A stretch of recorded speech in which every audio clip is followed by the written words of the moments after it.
Hey, welcome back to ZK Master Tech. Today, we're going to be continuing our diagnosis on the 9620R that me and Josh ended up putting a high pressure fuel pump on, but we still needed ether to start it, and then it was running rough. I had previously pulled this tractor back in the shop.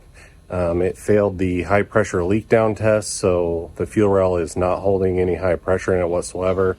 As soon as you shut the key off, it just bleeds everything down immediately.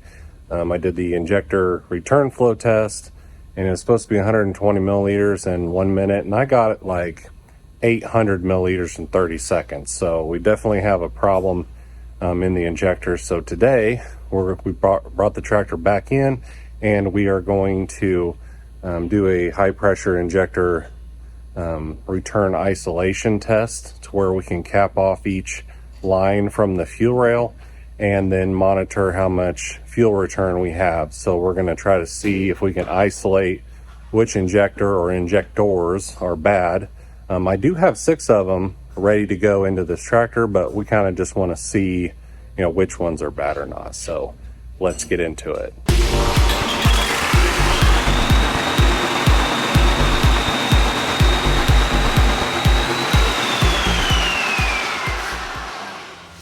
Well, before we get too heavy into testing, we need to get this tank flushed out because, let's just face it, it's pretty nasty. And I'll throw up a picture right here, and you can see the amount of junk and algae that is in this fuel tank.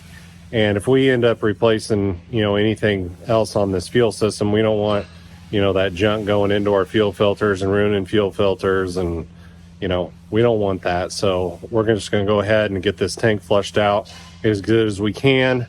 Put some additive in there to kill any algae that's in there, and we just need a good clean fuel tank so we can do our proper testing. And then once we get everything fixed, that we have a fresh, good, clean fuel supply. We can also, if we can't get that done before then, we'll run this tractor off a 5-gallon bucket of fuel. It'll still be filtered and everything, but we won't be running any of that nasty crap in there. There's about 200 gallon or so in this fuel tank that needs to come out. So we're going to drain that out, get the fuel tank flushed out real good, washed out, fill it up with fuel, drain out some more, make sure there's no water in there. And then we'll top her off with about 75 gallon of fuel. And then we'll add some additive in there.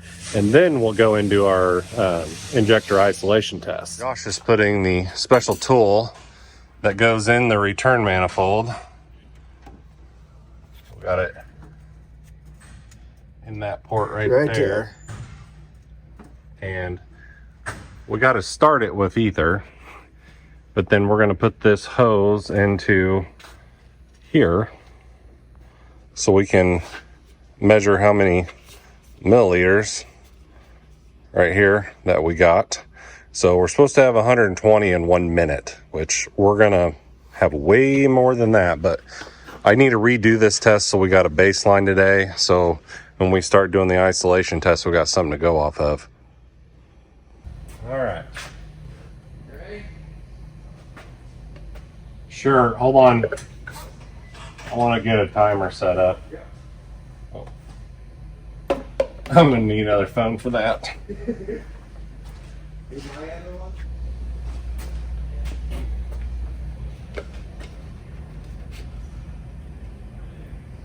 Okay.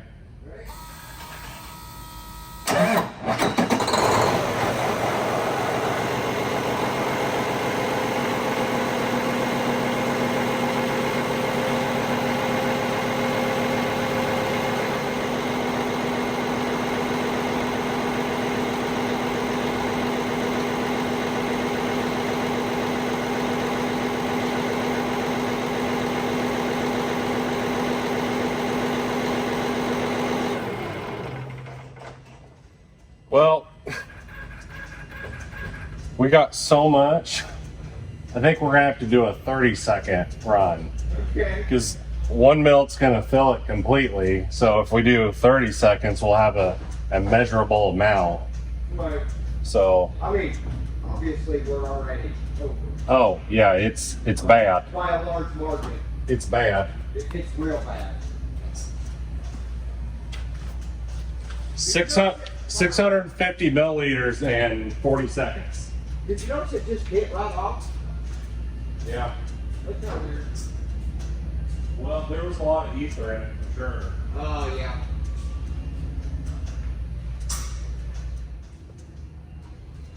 All right, 30 seconds and go.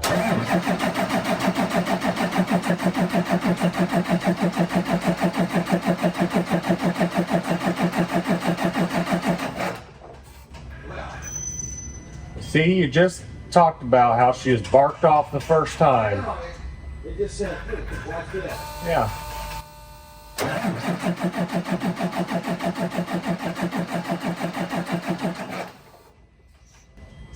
I don't smell any ether. Yeah, it's working. I hear it click. But I'm not smelling anything. I'm not hearing it knock either.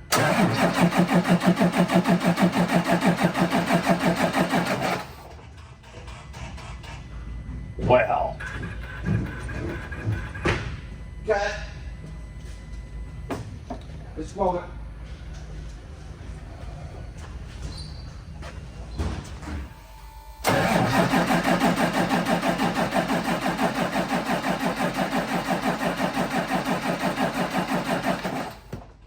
Start.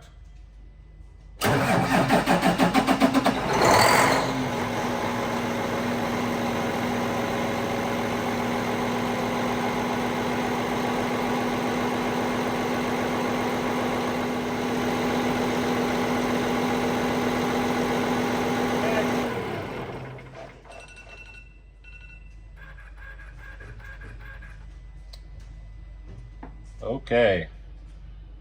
That's a lot. That's a lot. So we have 16 ounces. Pretty close to 16 ounces, which is about what, 400 milliliter? 30 seconds. 425. I'm just gonna put a little mark.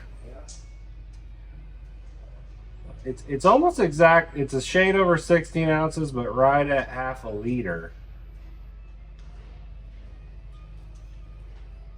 So at least I have a mark there where we can tell. So now we're going to isolate injector number 1 and do that same test.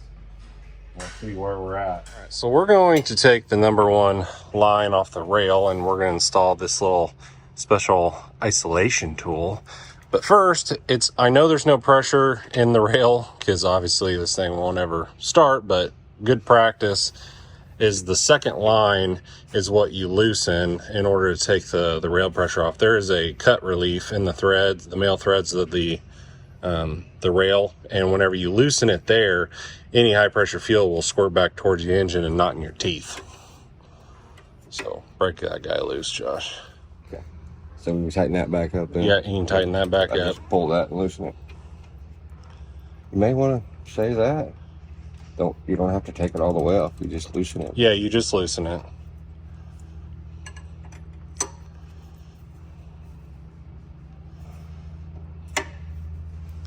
But you want to re-torque it how tight it was.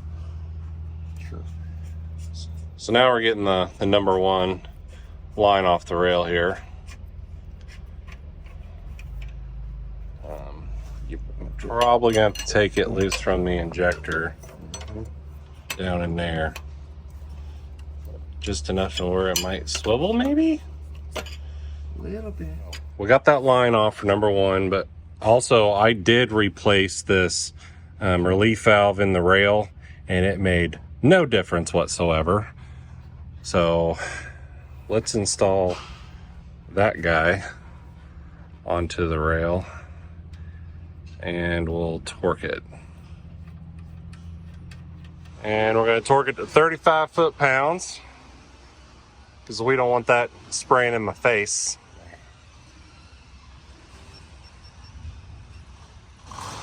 $35.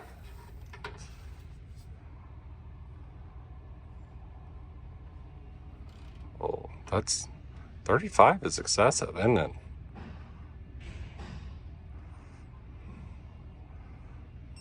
Oh, Oh man, that's on the money. Oh yeah, right there, baby. All right, grab your tools in line so that doesn't fall off. And we'll retry this test. Test number 2, number 1 injector isolated. Hold on.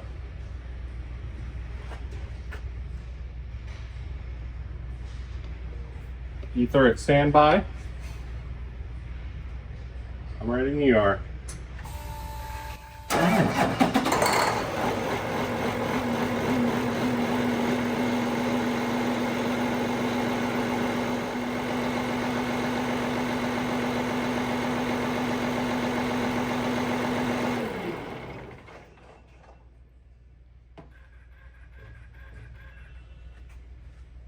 Okay. Heard ya. What do we got here? Well, that dropped it down significantly, Josh. This first line I drew at 4 ounces, that's 120 milliliter. That's where we need to be. Isolating number 1 dropped her down quite a bit. About half of what we had. Yeah. So we'll write that amount down and then we'll move to number 2. All right, we got the isolation tool on number 2, so we're going to start test number 2. All right.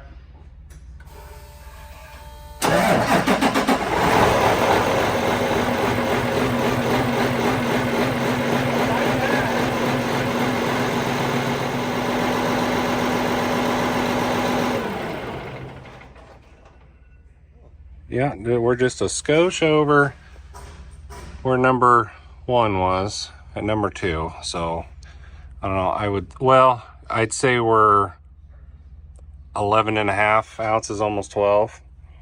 So I'll write that down. We'll do number 3. Test number 3. Let her rip, tater chip.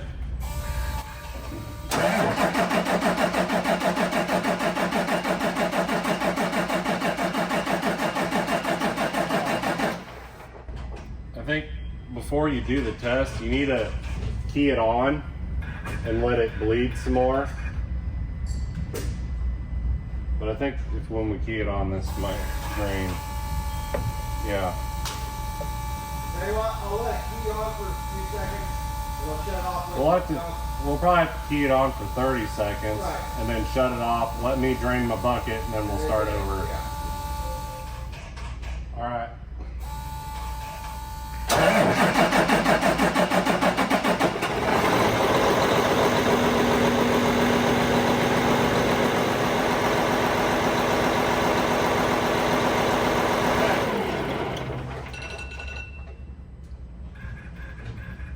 Test number 3, looks like we have just a little bit more than 12, probably about 13 ounces.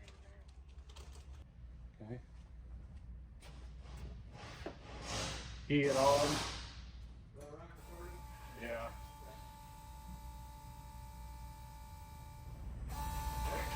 Yeah.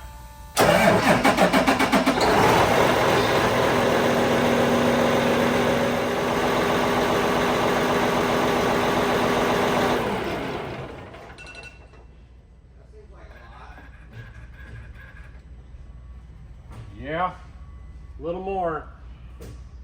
All right, isolating injector number 4, definitely higher than 3. I'd say it's about 15 ounces. Test number 5.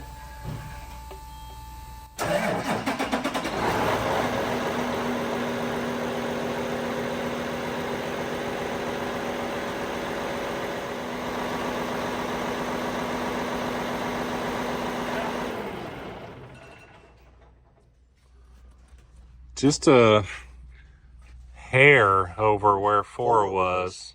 Yeah. 15.5 ounces. It's really close. Yeah, it is. Test number 6. Hold on. Yep.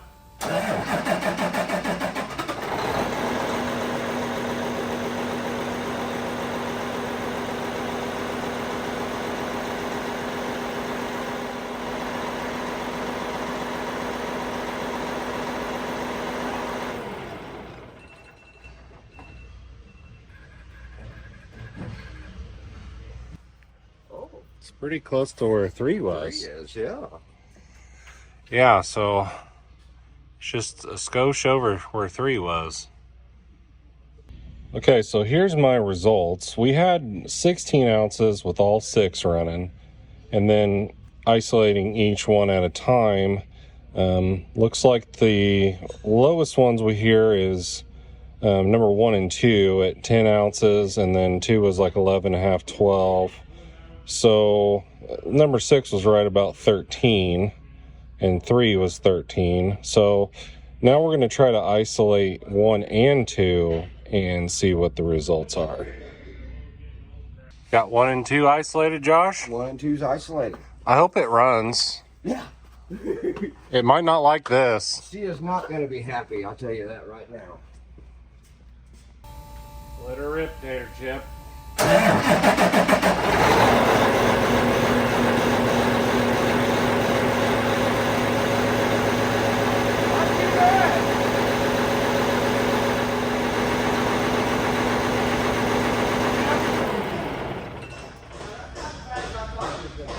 No. I mean, you can tell she's not happy, but I was expecting more grumpiness. So, Cummins run on 4. Yeah. Fairly decently. Yeah. And we are way down. Way less. We're way less. But we're still not where we need to be. And unfortunately, I don't think we can cut any more cylinders, but maybe we try isolating 3 and 6, because that's second place at 13 ounces there. So let's just see what it does. Okay. All right, so me and Josh talked about it a little bit. I don't think it's worth isolating 3 and 6 and seeing where it is, because all the measurements and tests we did were at 30 seconds. And we're supposed to be able to be at 4 ounces and 1 minute. Right. So with isolating 1 and 2, we're at 7 ounces, which if you double that, we'd be at 14. So, I mean, to me, it seems like all the injectors need replaced. We just need to go ahead and throw a set in and go from there. 1 and 2 is definitely the main problem. They're definitely dumping more than the others for sure. So, yeah, we just need to replace all 6. Wonderful. Well, the first step is to remove the rocker cover, and Josh gave it a good blow around the cover so we weren't getting a bunch of dirt in here. But here you can see what we got going on in here. So down in here you can see our injectors and our valves and our injector wiring harness. So we got to take the harness off the injector, and then you got to take the fuel line off the injector, and then you got to take the fuel connector out. So there's a bullet in there and a nut. So we're gonna have to take those fuel connectors out, the line, and then with the harness off, then we're going to take get the harness out of the way so we can get down. My light is too bright. Can we bring it down a notch? Okay. There's an injector hold down bolt right here. So we'll take that bolt out, and then we'll pry each injector out. So Josh has got all the nuts off the top of the injectors and got the harness out of the way. He's got this first hold down bolt loosened, but first we need to take out the fuel connector. So the line down in there, it's right there. Yeah, we need to take that nut off and pull that fuel connector out. Okay. AKA bullet, and then we can pull the injector out. Okay. Probably a 22. There's the fuel connector for number 1. Yeah. Yeah, she's got some icky in there. Yummy. See how it's got that cutout slot? So now that we got the fuel connector out, we can use a indexing bar and pry up on that injector, pop it loose. All right, now you can try to pull that injector out. Oh, careful. There's your injector. There it is. In all her glory. All right, we'll go clean it and inspect it. Just leave it with the injector. Yeah. Bring it up with, Oh, well, okay. pull it up there. Yeah. Okay. Oh. Okay, so here's our old injector. See, we got a little heat buildup right there, Josh. I cleaned this off with some contact cleaner so we could inspect it, but I don't see any major boo-boos or anything on it. No.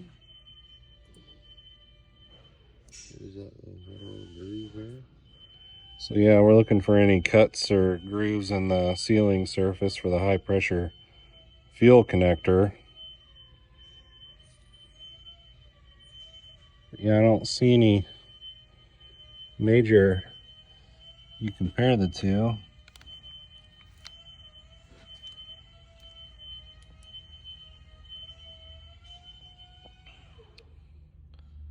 I don't see any major cuts or nicks in there, so I don't think the connection was the issue. Because here's our old fuel connector, and tip of that looks good. I don't see any major lines, just where it was torqued, you know. So here, this is what comes with a new Cummins injector. You get a new fuel connector and new injector. And so we're going to lubricate the O-rings with clean engine oil, and then we'll put this clamp on the injector. See how it's got these notches right there? And that's how it properly locates that injector to point this hole down the port where this fuel connector is going down into to help line up the hole. So we'll get this, the O-rings lubed up, we'll get the injector shoved down in there and start our fuel connector in there, and then we'll do the torquing process. So we made sure our injector bore hole was cleaned and the fuel connector hole was clean, so now we can safely put our new injector down in the hole. And you got to feed it with the clamp at the same time, and you want to make sure you've got the port going towards that other hole. We just need to kind of gently push down on it. Safe spot there. Click. That didn't take a lot of force. Nope. All right. Now you can kind of snug your bolt down finger tight. Said just to get it started until we get that fuel connector into place, so I would just barely snug down there, just barely. Put the fuel connector in, and so there's a flat on that fuel connector, and it goes towards the bottom of the hole. I'm guessing it's there. There's really no wiggle, is there? No, I mean you got a little side to side, but there's no up and down. So it's pushed in there. As far as I can push it. Okay. Now you're gonna put your nut on.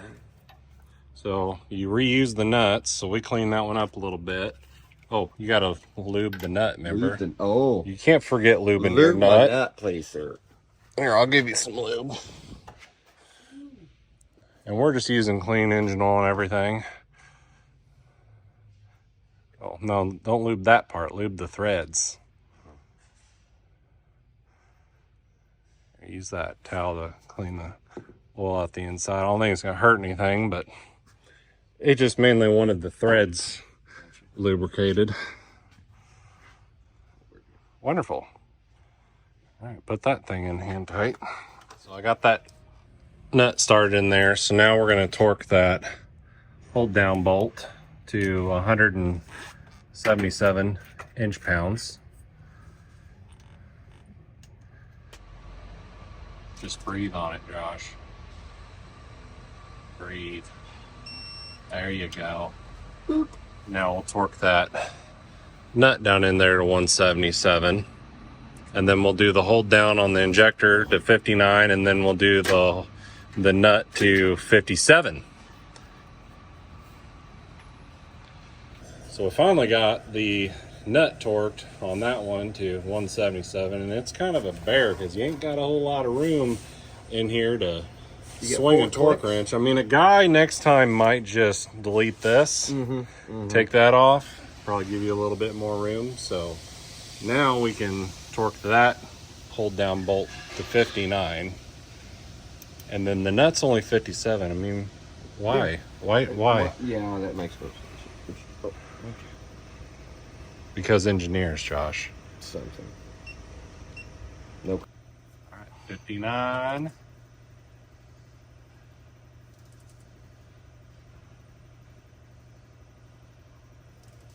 That's putting the umph on it. Yeah, it is.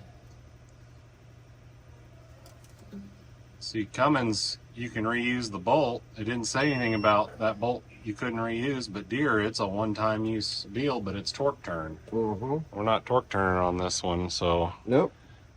I guess now we got to get down in there and torque that to 57. That'll be fun. That'll be a good time. You know, because you hit all these lines and you get 4 clicks. Yeah, and you get 4 clicks per revolution.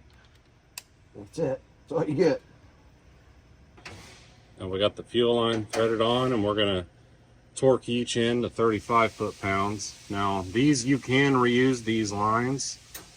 On the Deere engines, they're one-time use only, but this one you can use it multiple times. It says, you know, if you start seeing some deterioration, eroding, or cuts in the high pressure line, you might want to replace it, but these looked all right, so we're gonna reuse them and torque each 35. Each one of 35. We're using a crow's foot, so it won't be perfectly, but it'll be close enough. Oh yeah, it'll do the same. Can you get in there? How'd you sneak in there? I don't know how we did that last time. You probably came in from this side, maybe. I think we did. Okay, I'm gonna take that.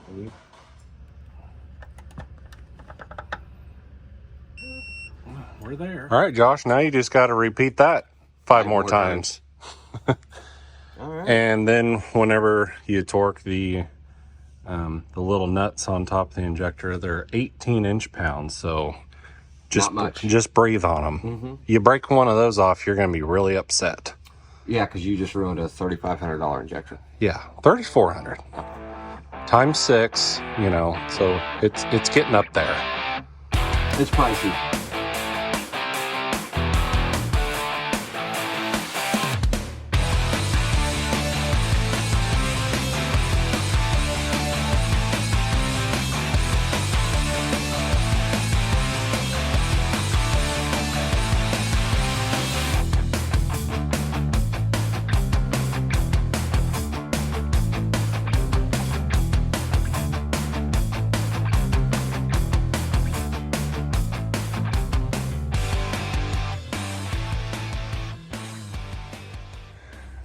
Okay, so I had to go on a service call for a while today, but you had a chance to get everything finished up to 9620? Yep, she is all buttoned up.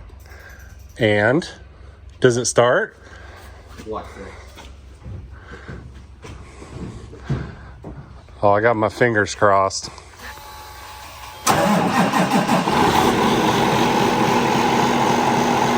Feel that, buddy? Huh?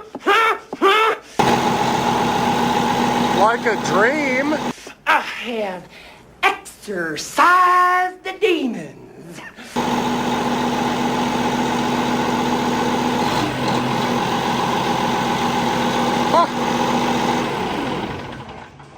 Just as happy as could be, man. And so, did you run the test with all 6 injectors running?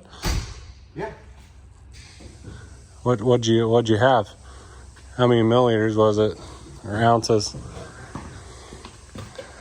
Oh, It's kind of unmeasurable. wow. I mean, because we was up in this, Yeah, and that was in 30 seconds. yeah. This was running for a couple minutes. Wow. So it like barely trickles into that thing when it's you good. can't measure it hardly. Yeah, because there's our mark where we should have been within 1 minute, and that was 2 minutes. I would say comfortably, yeah. So under 50 milliliters in 2 minutes. Yeah. Sweet. I say that's a win. That is definitely a win. She is happy. She is happy. Well, there you go. We brought the 9620R back to life. She's got fresh fuel, clean fuel, got some... I put some of that stuff in the tank to kill any algae or anything that's in there. New fuel filters, so fuel system's all cleaned. I guess the next thing to do is to run it for a while outside, and I want to see what the exhaust temps do. Okay. Maybe we'll do a regen later and see what it does. But I bet it was just dumping fuel into the exhaust and getting it super hot. Yeah. So, well, it's like them injectors. When I pulled them out, you could see the injector was actually leaking as I held it in my hand. Yeah. So, yeah, well, good deal, man. That makes me happy. That's a long time coming. Everybody's wanting to know whatever happened to this tractor. Well, there you go. Me and Josh brought her back to life. Yeah. Yeah. Well, good deal, man. Yeah, awesome. Be happy about that. I'm happy. So here's all our fuel injectors, and I didn't really see any physical damage on them, you know, where the fuel connector goes in there, or the seal there where it seals off at the combustion chamber. I didn't really see any issues there. I guess they just got clogged full of junk. You know, whenever you're putting fuel, bad fuel, and pre-filling a fuel filter, and then it's going to go straight into the high pressure fuel system, it doesn't take a whole lot to mess these injectors up. I mean, you can't even see the holes in this injector. That's how small they are. So, I mean, it doesn't take a whole lot of material to clog one of these up or mess them up. Plus, you're not going to get that algae and crap through a 10 micron filter and a 5 micron filter. You know, it's going to catch it. You're just going to see fuel filters get plugged up, which we did see last fall quite a bit. We had a lot of issues with a bad fuel getting into these Cummins or the 13.6, and they've got that 5 micron filter on the engine, and we're having a lot of issues with people saying they're going through fuel filters like mad. But then, you know, when you drain a tank down like this one and you look inside and it looks like that, you know, no wonder they're going through a lot of fuel filters. So you got to be careful. You know, it tells you in the owner's manual to do not pre-fill your fuel filters. You want it to use the electric pump to draw the fuel through both filters and fill it that way, so you're not bringing in any unfiltered fuel into your high pressure injection fuel system. So you've been warned. So got the hours on the fuel filters, and I just can't handle this pump not being painted. So voila, and it's painted. Boy, that looks better. It's kind of like hanging a chandelier in a haunted house, but it's better. All right, so the tractor's running good. We got it all buttoned up, got it outside. She's sitting out there chooching and running. But that's all the time we got for this video. I'll give you guys an update after, you know, we ran the tractor for a while and we've done a regen, just make sure everything's perfect. I'll let you know the status of that. But until next time, keep that green iron moving.